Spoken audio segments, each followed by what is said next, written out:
Prince Harry and Meghan Markle have reportedly been complaining about being snubbed and mistreated by the royal family during the engagements surrounding Queen Elizabeth II's funeral following her death on September 8.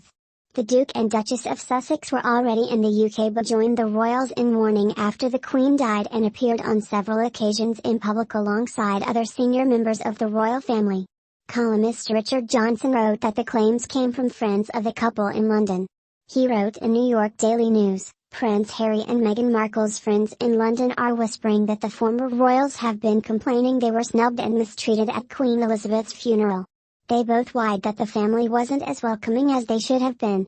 The columnist suggested that Prince Harry, who is said to be completing a memoir book focused on his relationship with his close family, is now rewriting his book from Montecito, California, where he resides with his family. According to Mr. Johnson, the Duke is adding another chapter to include the palace intrigue around their trip to England for the funeral of his grandmother. He added that the insights are being published as part of a $15 million, £13.4 million, deal with the publisher. The columnist wrote, insiders say that Penguin Random House paid more than $15 million for his story and they wanted to contain scandalous, headline-grabbing news. Members of the royal family hope that Harry will not attack his family as insensitive racists the way Meghan did during the Oprah interview. The publication date of the highly anticipated book has been pushed back for Harry to add the new chapter and make additional changes, Mr. Johnson suggested.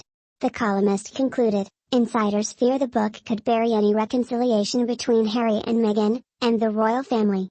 The Duke and Duchess of Sussex were united in grief with other members of the royal family after the Queen's death, prompting questions over the possibility of a reconciliation, particularly between Harry, his brother the Prince of Wales and their father King Charles III. Although the Duke has stepped back from royal duties and was not permitted to wear uniform on the day of the Queen's funeral, he took his place alongside William.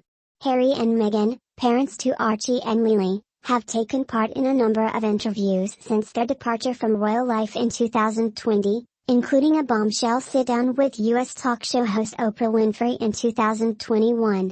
They accuse the royal family of racism, claiming an unnamed royal made a racist remark about Archie before he was born, and that the institution failed to help a suicidal Meghan.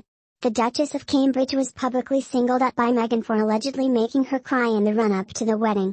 More recently, Meghan's interview with The Cut hit the headlines as the former actress said it takes a lot of effort to forgive and hinted that she can say anything. Meghan said that just by existing she and Harry were upsetting the dynamic of the hierarchy before they stepped down as working royals.